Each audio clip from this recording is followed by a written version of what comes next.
Hello and welcome again to another episode of the Monday Morning Rant podcast with Mercy James HNM. I hope you had a very lovely weekend and you are ready for this week's hustle. Yes, not hustle. We don't hustle here.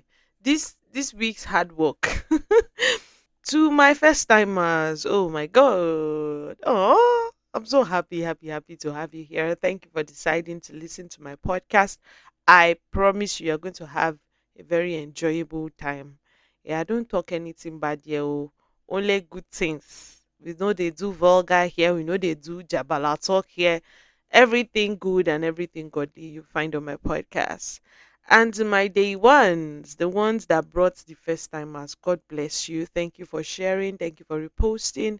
Thank you for subscribing to my YouTube channel. And thank you for the comments. I really appreciate the comments. The comments give me joy, especially when it's someone confirming that they were blessed by something I said, or sharing their own perspective that even me, I did not understand what I said from. Do you understand? So it gives me an opportunity to even learn from myself, so to say. And as a result of your comments, I can also understand feedbacks and how to improve on my podcast. So please drop your comments. I love to read comments, not just in my DMs, but where others can also, relate to what you're saying. Thank you so much. Don't forget to look out and watch the recap weekend. So, to the newbies, the recap weekend is the summary video content for the Monday Morning Rants podcast, and I release it on Saturdays. So watch out for that on my YouTube channel. Every Saturday, I post my video contents. Don't miss it. So we're continuing on the trials of the preacher's kid. I've spoken about the myths, I've spoken about double standards practiced by the church towards the preacher's kid, and I started the struggles of the preacher's kid and how you make it worse. I started that last week. So we're going to continue from there. I'm going to try my best this week not to talk too much. I am a preacher's child, so I can relate to almost everything I'm talking about. I don't want this to extend one more episode forward. So we'll be wrapping it up today. Last week I spoke about Sundays, and not just Sundays, church programs, and how preachers' kids always come earlier than you guys and leave later than everybody else. And then you people still use talk and talk and talk to hold our parents down so that we will just be sitting down there. We did not eat before coming. I also spoke about the pressure that comes from being the object of spectacle. Everybody's watching you, s- spotlights when you're not ready for it, being introverted and having to come out of that shell to function in your parents' ministry and all of that. So this week, I'm going to continue from where I stopped. And for this week, I'm going to be talking about preachers' kids being overworked and undervalued. I sort of touched it last week, but in a greater dimension, I'm going to touch it this week. See, what gingered me to even do this particular topic, like I shared in the first episode, was I saw a post on TikTok of this guy that was playing the keyboard with one hand, beating the drum with the other hand. There was a mic on a mic stand in front of him. So he was playing the keyboard, he was drumming, and he was singing at the same time. And at some point, he still had to leave the keyboard with that same hand to be tuning mixer. So it was the sound engineer, the one man choir, the everything. Especially for preachers' kids that don't have the luxury of being pastors' children under a very structured church. Do you understand? Like maybe, oh, funny enough, even structured church, because my father didn't start his own ministry. He was under a structured church, but he didn't make it any easier. That's the honest truth.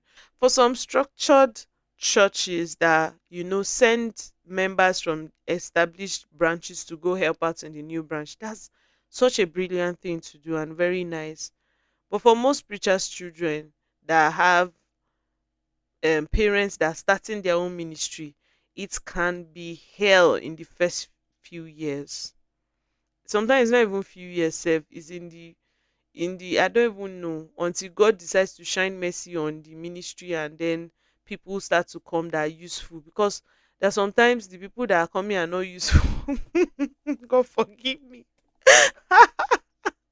When I say it like that, it sounds somehow, but really, there are sometimes when the ministry is just starting, the people that are coming are not useful. You people cannot use them for anything. You just have to help their life and just, hold them, and let God hold them as well. They are not useful for anything. They can't help with singing. They can't help to, they are new believers. And I'm not saying that's a bad thing. I've seen it with my dad's ministry that such people grow with time. There are, there are some of them that when they came, drunks, some are no longer even members of the church right now, but some came, they were drug addicts, they were in a bad place in life, dropouts and all of that. But with time, God pulled them out of that and they became useful. So don't get me wrong. I didn't mean it in a bad light, but really sometimes in those early years, you don't see anybody to assist. It's the pastor's child that does everything. Which day was that? I was chatting with a friend and I was telling him how I oversee the children's department for more than 5 years, if I'm correct. It was more than that, and I was going to school and coming back. Oh, so whenever I'm not around, it's like my mom has to just still be the one to. So whenever I was around, I was the one taking care of the children for like 5 years more, if not more. I think 5 to 7. I can't remember how long, but it was a pretty long time. I would take care of the children's Sunday school. I have to organize them for carol during Christmas. I was still the choir person, like one of the, we were like four in the choir, or six, I can't remember. Six sef was later when we got plenty. At some point it was just me and my brothers that was the choir. At some point my brothers have gone to school. I'm the only one. I am the one man choir. So I will sing, I'm the choir, I'm the usher, I am the children coordinator, I am the Sunday school. There was one something we used to do, I can't remember. Then there were times my dad would just put me and say, "Oh, yeah, teach Bible study." I would teach Bible study. Sometimes I'll lead prayers. Waiting and no do. Oh Lord. So I mentioned this one last week. Sanctuary keeping. Only me we sweep church auditorium and sweep the outside. And for those of you that have been to my home church, it's not a small auditorium. Only me we sweep inside and sweep the outside and still wash toilets. Oh Lord. Ah yeah. I told you people I get emotional, so please bear with me. It is well. The Lord is our reward. So we do all these things, and sometimes there's no thank you, sometimes there's thank you, sometimes you are tired. For preachers' children, there's no oh, daddy, I'm tired today. Hmm. I still remember. I'm very sure my dad would not remember this, but there was one of those Sundays I had a very serious cramp. Like, I had my period and I used to have very bad dysmenorrhea then. It was so bad. I will just be rolling and all. It was so bad that morning, but Popsy told me, "Don't worry, your healing is in church. Let's go." Oh my god. At the end of the day, I could barely function. I still sang that day. Oh. I sang in the church, but for most of the rest of the service, I was in the car just lying down and holding on to dear life, but I still had to go to church. There were times I stayed back home because I wasn't feeling well, don't get me wrong, but there were times that there was no luxury of any other person being able to do what I had to do in church, so I still had to go to church. So we do all of these things, and then when one or two small people that can be used are now coming, you people are looking for special treatments. Eh, I swear, pastor did not appreciate me. Eh, I did this thing, pastor did not even tell me thank you. I carry speaker, nobody even pat me on the back. Eh, I am the one that lead prayers and I don't want to lead again. Omo, Jesus. Oh God. Me, I will not even like see later on in my adult life, but when I started going to church that was not home church, like when I moved to a new town and all of that. At some point I used to go late to church just out of rebellion. Then it now became a habit and I had to correct again. Just out of rebellion, so me too, I can go to church and they will welcome me from the entrance. I will sit down on chair that have been cleaned, everything is okay. It's not me that have to arrange chair or me that have to do all those things. So a part of me was so just so giddy happy that I can just sit down in the background and just be there. But every time I've tried to sit in the background, the spotlight still comes to the chair where I'm sitting there to come and find me. So this is a message to pastors' children to see all this you are going through. Is a cooking process for you. Is why we always stand out. That's just the honest truth. Is it is why we always stand out because we had to learn discipline early in life. We had to learn punctuality. We had to learn a lot of things early in life.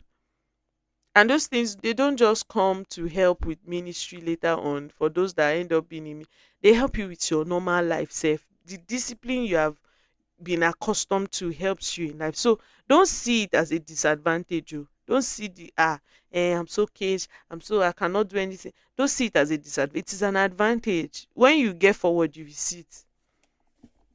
So, like I was saying, please, you people should be helping out in the church so that your pastor's child will not die before their time. Eh? Some of you can sing, but you sit and be waiting for them to beg you to join the choir. And you are seeing that it's pastor's child that is singing every Sunday, but you are just there, just waiting for them to come and say, eh, we're so glad to have you. And some of you like all those saying, God, it is where all those serene of they will rub your back, they will pet you and just make you feel special.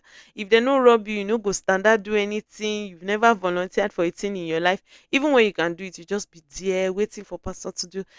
Sister, Kiniko, maybe you can help us with it. Pastor, no. No, please now, I believe in you. Oh, pastor, no. You will not be doing no, no, they not beg you, please now. Before you now finally do it. Then when you now finally do it, you are expecting them to clap for you. Please let's appreciate Sister Sandra for the wonderful work she has done. You people should be for real. I'm talking from a very oh God. It can be very irritating sometimes. Let me just be honest. Sometimes I sit down and see some people want special accolades for the barest minimum. Yeah, in fact, so for me, see, I've gotten so accustomed to not even needing like sometimes it makes me feel uncomfortable when maybe I now do something in church and they are appreciating me or something. It makes me feel so uncomfortable sometimes. Like I'm not used to it because I've been so accustomed to that sense of my reward is in heaven. So sometimes when I even get physical appreciation, it makes me feel as if people have taken my reward away from me. Why are you telling me thank you? Like it feels good sometimes, but I had to learn to even allow it feel good because I'm not so used to all that. Yeah, my parents used to appreciate also. I will not even like at some point like yes, you guys well done or you did well, but like the constant accolades I'm not used to it. You just do it. So please, if you're a worker in your church, please just get up and do it. Don't wait for them to pat you on the back. Don't wait because when you people slack up, it's the pastor's children that pick up your slack. It's exhausting. Sometimes, see, this thing it has become so accustomed to my life that when maybe I'm in a church and I'm seeing loopholes, it makes my head want to burst. So sometimes I'm on stage singing and I'm looking back to how maybe the usher is slacking on arranging, or maybe something disorganized is going on at the back. It distunes me, just it scratches my head. So it's doing me like I should just leave the stage and go to the ushering department and say, no, no, no, do it like this. God, can be exhausting. So I've become so accustomed to that sense of being everywhere that sometimes now that I'm no longer back home where I have to do that, it's still difficult for me to just be in one place and not look over everybody else. Like, oh no, do it like they organize this.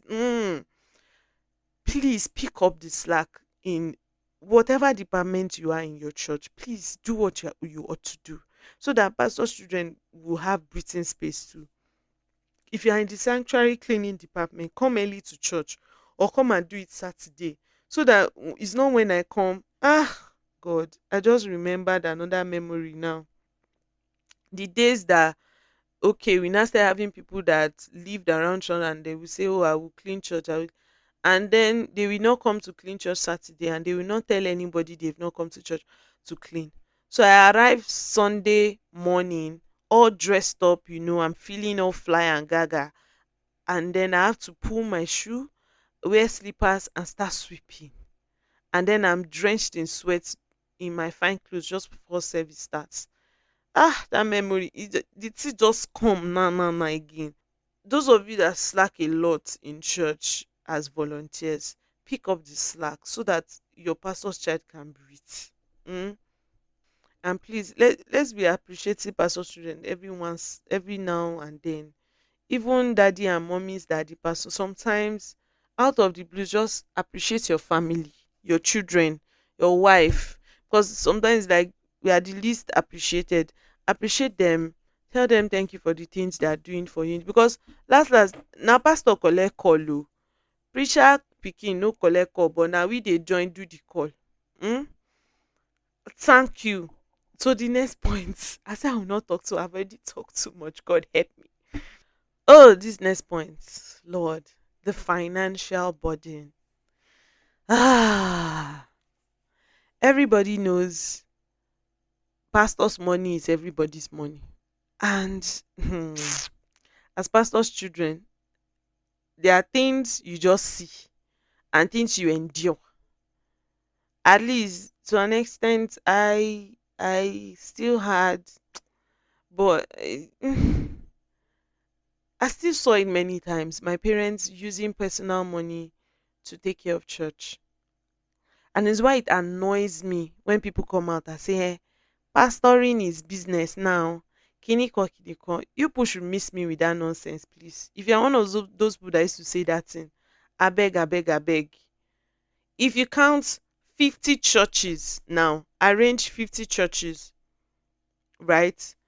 The pastors that are enjoying out of those 50, e no reach 10, because people look at these big men of God now, and even those big ones, do you know how many years ago they started? Some of them 40, some of them 30 something years before they now started riding the good cars, and that's what you people see, and then you say, hey, pastors are enjoying. Please don't, no mistakenly talk that thing near me where they beside you physical, I fit knock your head. Pastors go through a lot financially, because whatever is needed in the church that church pockets cannot cater for, it falls back on the church, on the pastor's family. Pastor's children have missed food, missed good feeding. Some have had to withdraw from good schools and go to less good schools because of church burden. But some of you will still carry your family problem and come and meet pastor. Are you all right? Like, God, this one is touching me somewhere. Not necessarily because I went through it. My, like, I don't know how to explain it, sha, but my parents tried on that aspect. We didn't necessarily, what they had, even when they didn't have so much, we still got good treatment from. Do you get? But there were times I felt I could have had a certain kind of luxury, but I didn't have that luxury because my parents have pumped money into church work. Do you get? I'm like, oh, now it looks like Popsy they do this project now, so money go there. But bam, God says this money is for this particular project, or on their own they decide there's a project in church to be done. Let's pump the money into that. So me in my head, I was thinking, oh, I'm going to have change of wardrobe, or oh, now I can ask for this new thing or that thing, this luxury thing I want. That luxury thing goes out the window because there's a church project. Sometimes it's not even church project; it's the fact that, oh, they look at the flock that God has put in their hands, and some of them are in need, and they're like, oh, I have, let me just give. And sometimes it's not even because they have. Do you understand? There have been times that pastor will slash his own money into half, like, okay, we can manage this one, let's give this person this half to take care of their own needs. Some of you will never appreciate it. Never. Nothing wey your pastor do dey good for your eye, nothing. You carry bukata go meet pastor, pastor give you 5k, say only 5k that he gave me, but all he had at home was 8,000 naira. He took 5k and gave you, but you will never appreciate it. Some of you are ingrates, like deeply ungrateful, and it's only God Only God will forgive you. Only God can forgive you. So if at any point your pastor helped you with something and you're like, wait evil to say, go and kneel down and beg God, because judgment, make I just tell you, judgment is coming for that thing that you did. Karma will meet you from, because it's unfair. It's unfair. Don't see, if we start therapy session for pastors children on this financial matter, tears go full everywhere.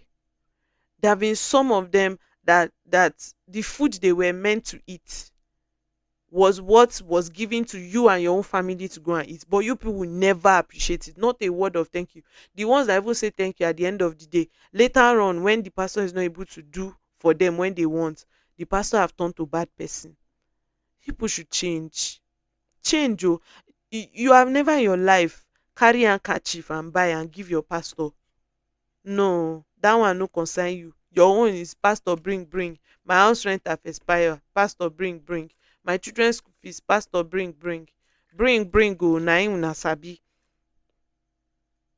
Can we learn to be more considerate? Can we learn to be more considerate? Don't carry your burden and go and be dumping it on your pastor's head. Some of you know your church is still a growing church, but it doesn't bother you. You don't even care where the money for instruments, money for all those things, you don't care where it came from. Is to carry extra burden and go and dump it on your pastor's head. And their children are just there drowning in the annoyance and the pain. Is why after some time, for some of them, they get exhausted and they just crack somewhere and like, oh more, I'm not for this life.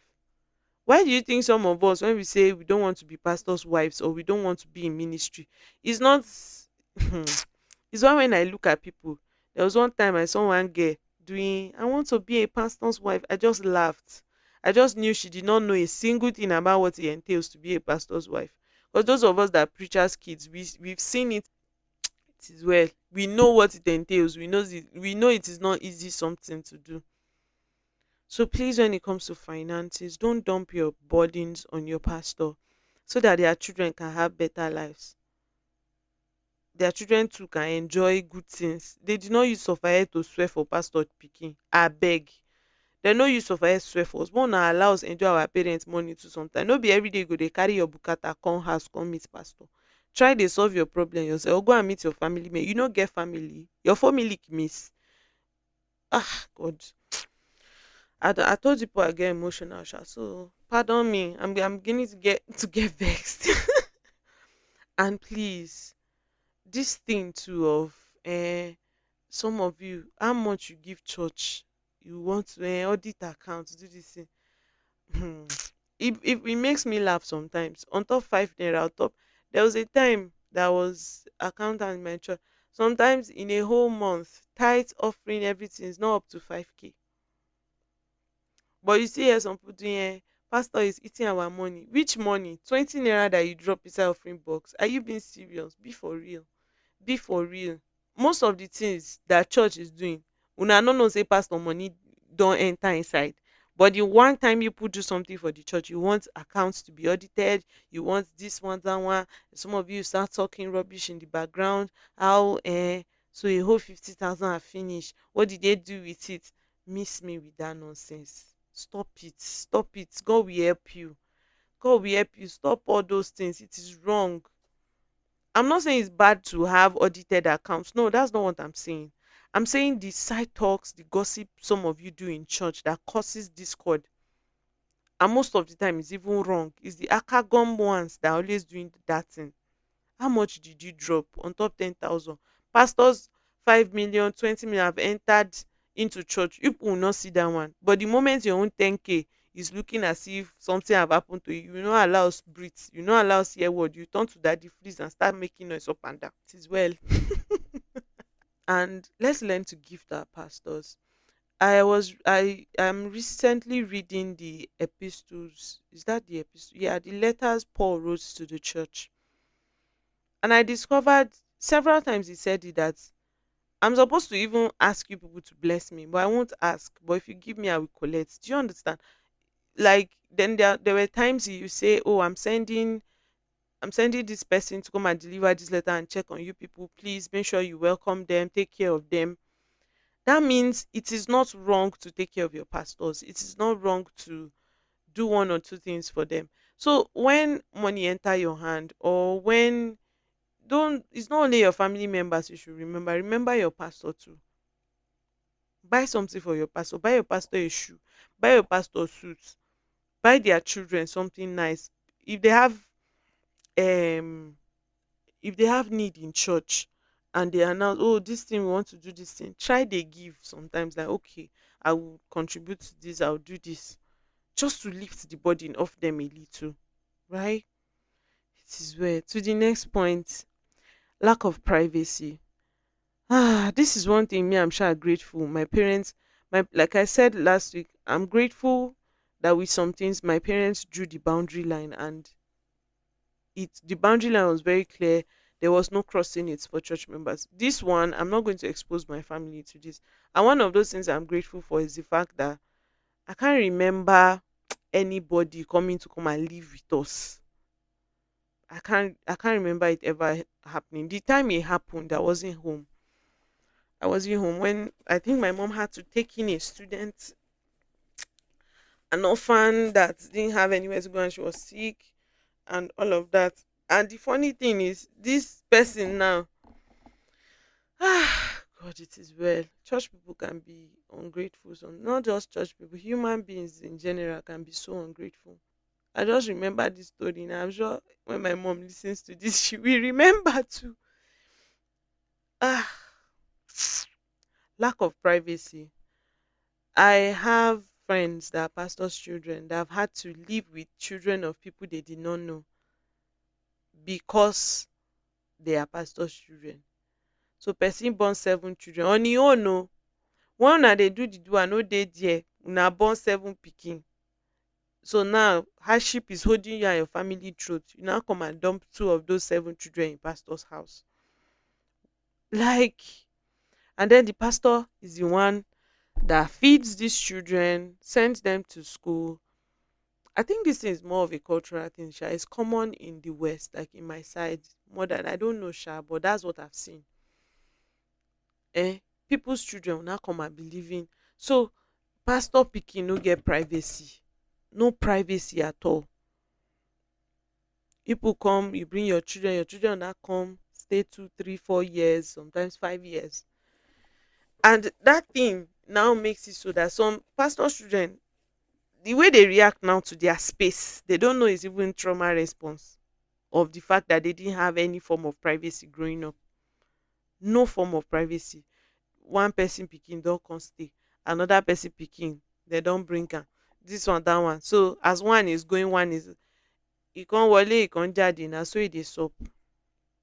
And it's not just about living with them. Some of you are so bad with the fact that you feel pastor's house is ever, I understand, yes, so ever available, ever open to you, but that doesn't mean you should lose your sense of courtesy. You want to go and visit your pastor, no announcement, no prior notice, no call, no text, no nothing. You just carry your two left legs and start going to pastor's house. Okay, I'm sorry. I'm so so sorry. I'm going to calm down. You just carry yourself and start going to, you don't tell them, except, oh, I listened to one of DDK's sermons and I was so happy she said that thing. And I'm going to share the story with you guys quickly. So she said when she became a pastor's wife, um, she and her husband were ordained, and the people that were the head, be residential pastor, that had to move abroad or something, so they put them in charge of the Nigerian branch. Or I can't remember how the story went, but they shall got ordained to become pastor. And then she said after service, the first Sunday after she became pastor's wife, that's how this woman and her children, they're just following her. Ah, mama, after service, our mama, can carry her bag. Then she was just like, okay, the normal thing of they are helping pastor's wife to carry bag to the car. Next thing, the woman hopped in her car. She was not like, mommy, BC, kilo shele. Like, ah, mommy, we are going to your house. It's your house. We are going to eat jollof rice this afternoon. What? She said she just looked, turned and looked at the woman and said, please come down from my car.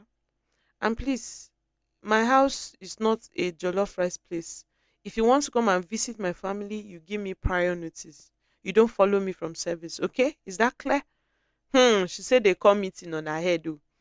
They called church meeting. Say, ah, this woman is not a pastor's wife. Then someone came to meet her for I think the third time in a row for counseling on something she already counseled. And she told the person, talk to my PA and book time. Book a time with my PA. So whatever time they give you, that's when you come for counseling. Because I value my time. If you don't value your own time, I value my own time. And honestly, the thing make my hair swell. But I know most of the time pastors are, I feel she is an evangelist or an apostle, so to say. I don't know. I don't feel she's in that. Most of the time, the compassionate ones are the pastors. The thing gave me so much joy because I value my time. I can't be counseling you 4, 3, 5 times on the same thing over and over and over and over again. You are not listening. Then every now and then you have appeared in my house again, unannounced. So please let's learn as church people, let's learn boundaries. Don't just appear in your pastor's house without notice, except somebody is dying or it's an emergency, it's between life and death. Please don't call your pastor 3 a.m., 2 a.m. Wait till do lay hand on your own self, pray for yourself now. You know if you pray for yourself. So people sometimes you don't tell that you're come. There's one I can't forget. I love rice a lot. So we had cooked rice that day, and then these people just appeared. Though this one was not necessarily church, but it's still church people, sha, but not necessarily church people. This was just general. We didn't know they were coming. They just came, and then the food that me I was supposed to eat was given to these people, and then I now had to cook fresh batch. I was so angry because I was hungry that day. So please call, send a text before you come. Don't just appear in your pastor's house. They now see me inside my own father house. I go come start dey run up and down, dey find clothes to wear, dey try to look the same. It can be exhausting. So people take away pastors' children and pastors, you take away their private, they don't, their house is not even their house because you just appear there unannounced. And some of you are that do these things are people that can't tolerate it in your own space. If person come your house when you no tell, na so your mouth you go squeeze mouth from start of the visit to the very end. When the roles are reversed, you are very jumpy, you are very quick to just, mama, come into your house. So unannounced, oh, just after service, you carry your bag. And we are coming, we are following you. We are coming to your house to eat rice. What if there's no rice in pastor's house? I know they can say rice fit no dey your pastor house. Well, you think say they wear suits now, so everywhere they gauge. Sometimes we know they gauge, but now no go understand say house no gauge. Then they will now start trying to run around to omo. Please, boundaries, respect boundaries with your pastor. Respect boundaries and try when you come for counseling, when they are counseling you on one thing, be listening so that it's not the same thing over and over. It can be exhausting and people are chopping. Oh Lord, it is well. So please, with boundaries, respect boundaries. Don't call your pastor late night except it's absolutely an emergency. Don't appear in their house unannounced. Call, even if it's 30 minutes or an hour before you go. Call and say to Mama, I'm coming to your area. I want to come and see you. Or Papa, I will be around. I'm coming to come and see you. Don't just appear in their house. Respect their space. It's their space. It's their house. There are a lot of many other things that pastors' children struggle with. I don't even know more to say, but I feel I've said enough in the past 3 weeks. Please let's do better as a church so that we don't push. Some of you are the reasons why that pastor's child just cracked and went awire. The pressure, the exhaustion, all of that. Please next time you see your pastor's child, hug them very tight and tell them well done, because no be we receive calling. Now with the assignment and the stress of the call they fall on. So try to be supportive, try to be helpful with whatever you are assigned to do in the church, right? And to every pastor's child listening to me, you are seen, you are heard, and you are understood. You are understood. And God is your rewarder. He's going to reward your every labor. And please, for those of you that are beginning to resent your parents, please forgive them. They're also struggling in one way or the other. Trust me, it's not easy to be a pastor. It's not easy to be a pastor's child, but it's also not easy to be a pastor. So please forgive your parents, forgive them, give them grace too. Give them grace. It's not easy on their end as well. Forgive them. Let it go. And God will comfort your heart. God will send peace to your heart. I pray for every preacher's kid that is struggling right now with your faith. You're struggling with the pressure, is beginning to tell on your mental health, is beginning to tell on you. You're tired. You're almost giving up. I pray strength for you in the name of Jesus. The Lord strengthens your mind, it strengthens your heart, and it helps you to find joy in this stage of your life. In Jesus' name. Amen. I love you. If you're a pastor's child, you're listening to me, I'm sending you virtual hugs. Like, receive it. Take the hug. I know you need it. I'm giving it. The Lord is your strength. The Lord will help you. The Lord is with you. He's strengthening you through this journey. And yeah, I love you, like I said. Mwah, mwah, mwah, mwah. Kisses and plenty, plenty hugs. Yeah, so this, I have said a lot, Chineke. I'm going to try my best to trim this as much as I can, but I know it will still be like 30 minutes each. Just enjoy yourself while listening to this. I hope you have a good time listening and you have learned one or two things. And from this point onward, you will begin to help out more in your church and you become less excessive in some things. You become more functional and more helpful, and you begin to understand the boundary your pastor and his family needs more. Yeah, so the Lord bless you and keep you and cause his face to shine upon you, is gracious to you, and it gives you peace.